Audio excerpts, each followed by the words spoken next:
Ayan guys, meron tayong Chevrolet Spin LS. Ayan. So ito yung matagal na hindi na naka-under ito guys. Ayan, tingnan nyo. Ito yung mga parts yan guys. Ayan.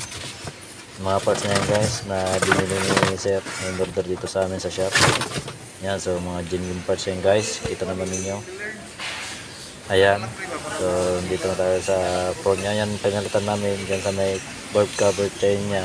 Seat yan guys. Chain. Guide, lahat na set yan guys, yung pinalitan niya yan. So try ko na start. Ayan, so one click lang guys. Ayan, so pinapakita ko lang guys na ganito yung problema niya. Ang kanyang chain guide ay kumakalinsing. So pinagawa sa labas yan guys, sa iba na shop, pero hindi nila nakaya, so dinala dito guys sa amin. Ayan. So yan guys, kita naman ninyo. Ayan. So try natin pinundar ulit. Ayan. So yan guys, umandar na. So okay na, okay. Ayan. So one click lamang guys. Yan, pinapakita ko sa inyo guys kasi ito ay basic lang po guys. Marami naman ito nakakalam guys kung paano ito timing ang ating unit na Spain. Ayan. Ayan guys.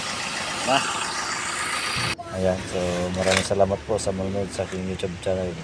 Ayan, Marius Garage. At so yan po guys, pinapakita ko na sa inyo kung ano yung mga pinalitan ko na mga parts yan. Lahat yan guys. Pinalitan lahat yan guys kasi yan yung sira guys. Yan yung chain nya guys, kinain talaga. At saka nabinat na talaga ang kanyang chain. Ayan o, yung chain nya. So pinalitan namin ng bago ng original para sa kanya guys.